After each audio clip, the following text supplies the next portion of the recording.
स्वागत है दोस्तों। आज के मुख्य समाचार में आज देश और दुनिया से कई अहम और बड़ी खबर आ रही है। बात करेंगे हर खबर पर विस्तार से। भाजपा अगले हफ्ते विधानसभा भंग करके गुजरात चुनाव का ऐलान करने जा रही है। अरविंद केजरीवाल ने किया बड़ा दावा। इसी के साथ अगली बड़ी खबर में आपको बताएंगे। धर्म के नाम पर हो रही राजनीति, महंगाई, बेरोजगारी पर नहीं हो रही है बात। शरद पवार का बड़ा बयान। एक और बड़ी अपडेट, बिहार में धार्मिक मामलों में हस्तक्षेप नहीं करते, लाउड स्पीकर विवाद पर सीएम नीतीश बोले। ये सब फालतू की बातें हैं। इसी के साथ अगली बड़ी खबर में आपको बताएंगे। टूटेगा सचिन पायलट का सपना, राजस्थान के मंत्री बोले। अशोक गहलोत के चेहरे पर ही लड़ा जाएगा 2023 का चुनाव। एक और बड़ी अपडेट, अगले साल होने वाले विधानसभा चुनाव के लिए कांग्रेस ने कसी कमर, राहुल करेंगे प्रदेश का दौरा। एक और बड़ी अपडेट, डीजे रैलियों से लाउड स्पीकर बैन हो, बोले ओपी राजभर। कांवड़ यात्रा को लेकर भी की बड़ी बात। तो चलिए देख लेते आज की पहली बड़ी खबर। भाजपा अगले हफ्ते विधानसभा भंग करके गुजरात चुनाव का ऐलान करने जा रही है। अरविंद केजरीवाल का बड़ा दावा। दरअसल दोस्तों, आम आदमी पार्टी के राष्ट्रीय संयोजक और दिल्ली के मुख्यमंत्री अरविंद केजरीवाल ने गुजरात रवानगी से ठीक पहले सवाल किया है कि क्या भाजपा अगले हफ्ते गुजरात विधानसभा भंग करके गुजरात के चुनाव का ऐलान करने जा रही है। आम आदमी पार्टी का भाजपा को इतना डर है, इसके बाद वो देर शाम गुजरात के सूरत पहुंच गए। बता दें, यहां वो रविवार गुजरात दिवस के मौके पर भारतीय ट्राइबल पार्टी के छोटू वासवा से मिले और उनके आदिवासी संकल्प महासम्मेलन को संबोधित किया। बता दें कि गुजरात विधानसभा चुनाव से पहले भारतीय ट्राइबल पार्टी और आम आदमी पार्टी के बीच में गठबंधन की अटकलें चल रही है। बता दें कि जानकार मानते हैं कि गठबंधन लगभग तय हो गया है। इसी के तहत हाल ही में बीटीपी के विधायक और छोटू वासवा के बेटे महेश वासवा ने अहमदाबाद में आम आदमी पार्टी के कार्यालय पहुंचकर गोपाल इटालिया के साथ बातचीत की और कहा है कि इस चुनाव में बीटीपी और आम आदमी पार्टी एक साथ चुनावी मैदान में उतरेंगे। चलिए अगली खबर, धर्म के नाम पर हो रही राजनीति, महंगाई, बेरोजगारी पर नहीं हो रही है बात। शरद पवार का बड़ा बयान। दरअसल दोस्तों, पिछले कुछ दिनों से देश भर में सांप्रदायिक हिंसा और इस पर बहस जारी है। त्योहारों के मौके पर पत्थरबाजी हो या फिर लाउड स्पीकर और हनुमान चालीसा को लेकर विवाद, ऐसे तमाम मुद्दों पर राजनीतिक घमासान चल रहा है। अब इसे लेकर एनसीपी चीफ शरद पवार ने बयान दिया है। बता दें कि जिसमें उन्होंने कहा है कि जरूरी मुद्दों को छोड़कर देश में जाति और धर्म जैसे मुद्दों पर बहस चल रही है, जिससे देश पीछे जा रहा है।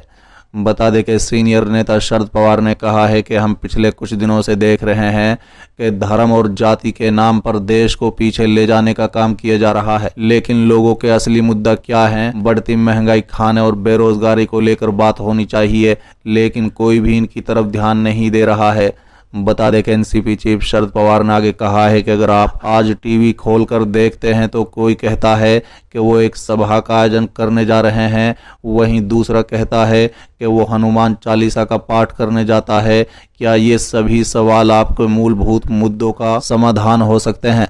इस सब से लड़ने के लिए हमें साहू महाराज और बाबा साहेब अम्बेडकर के रास्ते पर चलना होगा। बता दें, इससे पहले शरद पवार आरोप लगा चुके हैं कि दिल्ली की तरह महाराष्ट्र में भी सांप्रदायिक तनाव फैलाने की कोशिश की जा रही है। उन्होंने कहा था कि लगातार लोगों और समाज को भड़काने की कोशिश की जा रही है, माहौल बिगाड़ने का काम किया जा रहा है। इस दौरान उन्होंने कहा था कि हिंदू मुस्लिम समाज के भाईचारा बनाए रखना चाहिए। चलिए अगली खबर, बिहार में धार्मिक मामले में हस्तक्षेप नहीं करते, लाउड स्पीकर विवाद पर सीएम नीतीश कुमार बोले। ये सब फालतू की बातें हैं। दरअसल दोस्तों, बिहार के मुख्यमंत्री नीतीश कुमार ने धार्मिक स्थलों पर लाउड स्पीकर के इस्तेमाल को लेकर उठे विवाद को शनिवार को खारिज करते हुए कहा कि उनकी सरकार धार्मिक गतिविधियों में हस्तक्षेप नहीं करती है। मुख्यमंत्री कुमार उत्तर बिहार के पूर्णिया जिले में एक समारोह में आए थे। बता दें कि नीतीश कुमार ने कहा है कि ये सब फालतू की बातें हैं। सभी जानते हैं कि बिहार में हम किसी भी प्रकार की धार्मिक मामलों में हस्तक्षेप नहीं करते हैं। निश्चित रूप से कुछ लोग सोचते हैं कि उनका काम मुद्दे उठाना है और वो उसे करते रहेंगे।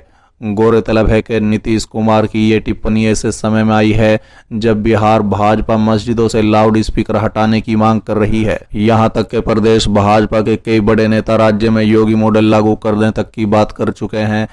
बता दें कि नीतीश कुमार के इस बयान को उनके कैबिनेट सहयोगी जनक राम जैसे भाजपा नेताओं के लिए एक प्रत्यक्ष झटके के तौर पर देखा जा सकता है, जिन्होंने शुक्रवार को कहा था कि देश के सबसे बड़े राज्य यानी उत्तर प्रदेश में की गई कार्रवाई का बिहार में असर होना तय है।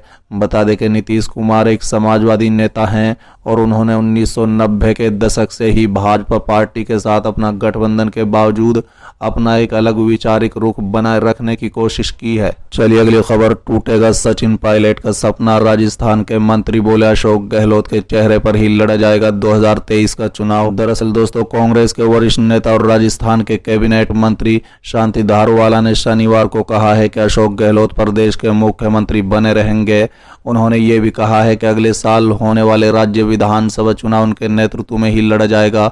बता दें कि मुख्यमंत्री और उच्च न्यायालय के मुख्य न्यायाधीशों के संयुक्त सम्मेलन में भाग लेने दिल्ली आए धारीवाल ने यह भी कहा है कि राजस्थान की जनता, कांग्रेस के विधायक और पार्टी आला कमान यही चाहते हैं कि गहलोत मुख्यमंत्री बने रहें। गहलोत के करीबी माने जाने वाले राजस्थान के शहरी विकास, कानून और संसदीय कार्य मंत्री धारीवाला का ये बयान उस वक्त आया है जब पिछले दिनों मीडिया के एक हिस्से में ऐसी खबर आई थी कि पूर्व मुख्यमंत्री सचिन पायलट ने कांग्रेस आला कमान से समय रहते राजस्थान सरकार में नेतृत्व परिवर्तन करने के लिए कहा है। हालांकि कांग्रेस ने आधिकारिक तौर पर ऐसी खबरों को मनगढ़ंत बताया था। बता दें कि राजस्थान में नेतृत्व परिवर्तन की अटकलें संबंधी खबरों के बारे में पूछे जाने पर धारीवाला ने पायलट का नाम लिए बगैर उन पर निशाना साधते हुए कहा है कि मीडिया में छपवाते रहते हैं ताकि जिंदा रहें, बस इतनी सी बात है। उन्होंने जोर देते हुए कहा कि वास्तविकता तो यह है कि जनता भी चाहती है कि आला कमान भी चाहता है और सारे विधायक चाहते हैं कि अशोक गहलोत ही मुख्यमंत्री बने रहें, वो मुख्यमंत्री बने रहेंगे। पायलट की पिछले दिनों कांग्रेस नेतृत्व से मुलाकात के बारे में धारीवाल ने कहा है कि आला कमान सबसे मुलाकात करते हैं, सबको साथ लेकर चलते हैं। इस सवाल पर भी कि क्या राजस्थान में भी चुनाव से पहले पंजाब जैसी स्थिति हो जाएगी, उन्होंने कहा है कि पंजाब जैसी स्थिति यहाँ कहाँ बनने वाली है, यहाँ कौन है ऐसी स्थिति बनाने वाला। आपकी जानकारी के लिए बता दें कि राजस्थान में कांग्रेस में कथित अंदरूनी कलह की पृष्ठभूमि में हाल के दिनों में पहली बार पार्टी के किसी वरिष्ठ नेता ने खुलकर इस तरह की टिप्पणी की है। गहलोत और पायलट पिछले कुछ वर्षों से राजस्थान में कांग्रेस के दो विपरीत ध्रुव के तौर पर देखे जा रहे हैं। बता दें कि पायलट के समर्थक नेता और विधायक समय समय पर ये मांग करते रहे हैं कि राजस्थान सरकार की कमान पायलट को सौंपनी चाहिए। हालांकि पूर्व मुख्यमंत्री की तरफ से इस बारे में अब तक कुछ खुलकर नहीं आया है। चलिए अगली खबर, अगले साल होने वाले विधानसभा चुनाव के लिए कांग्रेस ने कसी कमर, राहुल गांधी प्रदेश का करेंगे दौरा। दरअसल दोस्तों, अगले साल होने वाले विधानसभा चुनाव को लेकर कांग्रेस पार्टी चुनावी मूड में आ गई है। बता दें कि यही वजह है कि कांग्रेस के पूर्व राष्ट्रीय अध्यक्ष राहुल गांधी का मई महीने में दोबारा प्रदेश का दौरा होने वाला है। दोस्तों, दरअसल अखिल भारतीय कांग्रेस कमेटी के उदयपुर में 13 से 15 मई तक होने वाले पार्टी के राष्ट्रीय चिंतन शिविर में राहुल गांधी मौजूद रहेंगे। इसके साथ ही वो 21 मई को जयपुर जिले के कोटपूतली में आज़ादी के गौरव यात्रा में भी शामिल होंगे।